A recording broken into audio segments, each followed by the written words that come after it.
गोपिका जीवनस्मरणं गोविन्दा। श्री गुरुभ्यो नमः।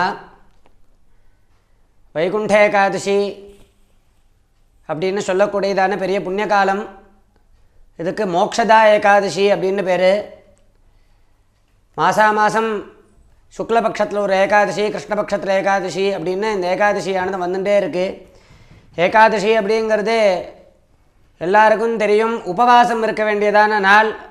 பகவான் ஸ்ரீயப்பதியான பரமாத்மா ஸ்ரீமன் நாராயணனை பூஜை பண்ண வேண்டியதான நாள்.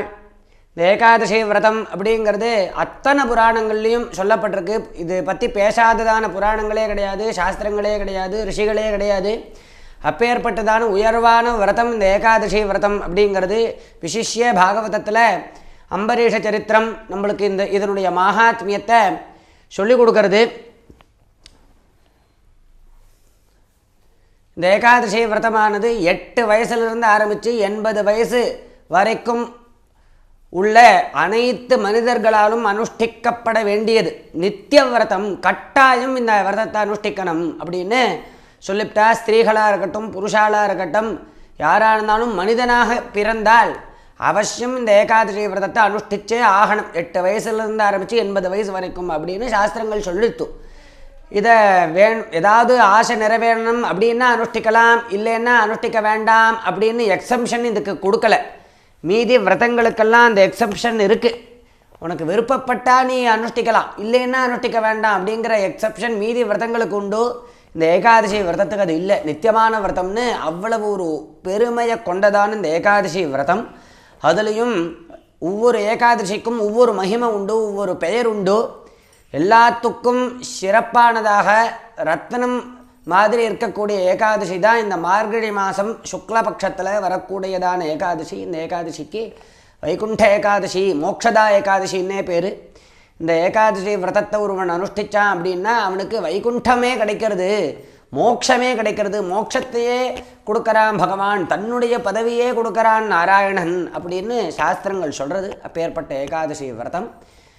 இந்த சுத்தோபவாசம் இருக்கிறது, இல்லைன்னா ஏதாவது திரவங் ஆகாரங்கள், பால் போன்றதான ஆகாரங்கள் எடுக்கிறது, இல்லைன்னா பலகாரம் பண்ணுறது அப்படின்னு இந்த விரதத்தை அனுஷ்டிக்கணும்.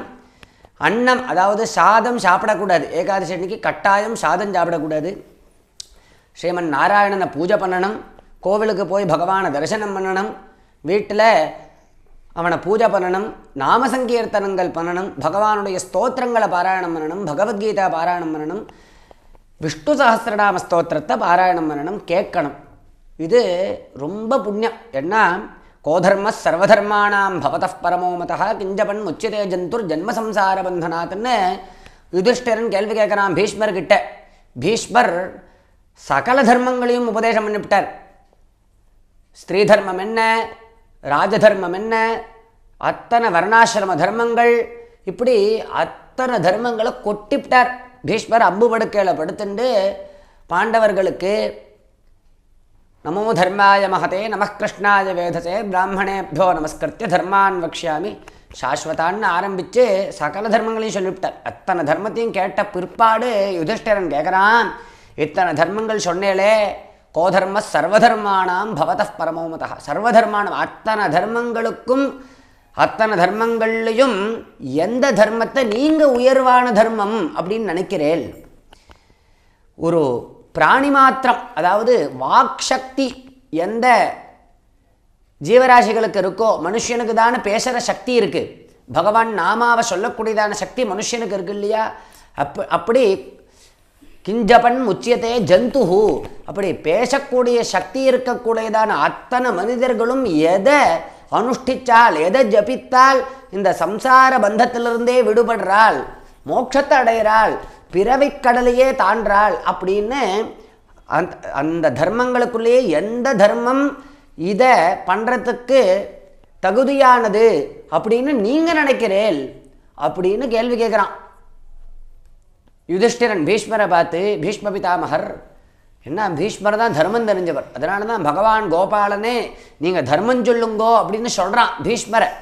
பகவானை கிருஷ்ண பரமாத்மாவை சாட்சியாக வச்சுண்டு பேசுகிறார் பீஷ்மர். இப்படி கேள்வி கேட்ட உடனே பீஷ்மர் சொல்கிறார், பகவானை சாட்சியாக வச்சுண்டு உபதேசம் பண்ணுறார், விஷ்ணு சஹஸ்ரநாமத்தை உபதேசம் பண்ணுறார்.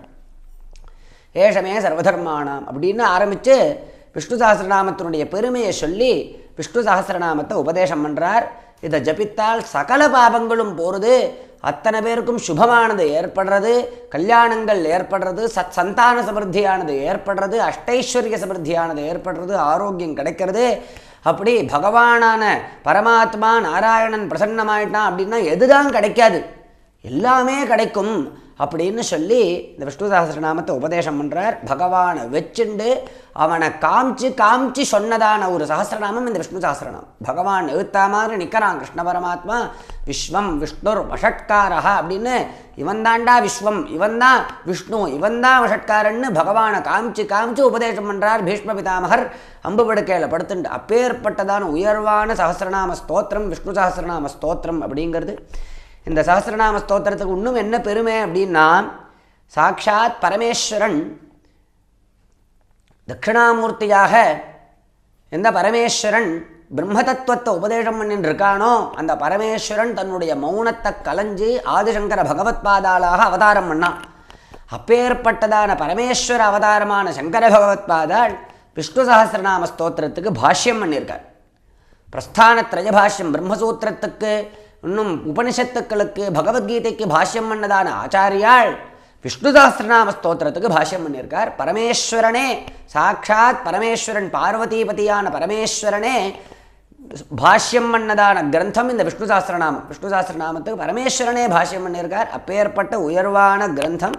இதை இந்த ஸ்தோத்திரத்தை பாராயணம் பண்ணுறதுனாலையும் கேட்கறதுனாலையும் அனைத்து கஷ்டங்களும் நீங்கிறது, சகல க்ஷேமங்களும் உண்டாருது. விசிஷ்ய இந்த வைகுண்ட ஏகாதசியான மோக்ஷதா ஏகாதசின்னு சொல்லக்கூடியதான இந்த ஏகாதசி திதி இந்த வருஷம் 2025 ஜனவரி மாதம் 10ஆம் தேதி சம்பவிக்கிறது. அன்றைய தினம் இந்த ஸ்தோத்திரத்தை பாராயணம் பண்ணுறது, கேட்கறது, பல பேரை கேட்கும்படி பண்ணுறது, இது மிகப்பெரிய புண்ணியத்தை நம்மளுக்கு கொடுக்கும், பகவானுடைய அனுகிரகத்தை நம்மளுக்கு ஏற்படுத்தும். அஷ்டைஸ்வர்ய சமிருத்தி, மனசந்தோஷம், ஆயுசு, ஆரோக்கியம் போன்றதான சகல சௌபாகியங்களும் கிடைக்கும்.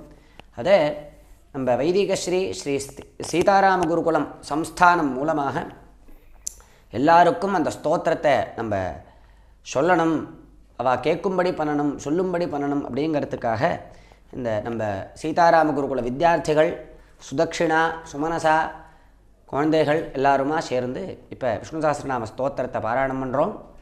இந்த ஸ்தோத்திரம் ஆரம்பத்தில் உபோத்காத ரூபமாக பல ஸ்லோகங்கள் சொல்கிறது வழக்கத்தில் இருக்குது.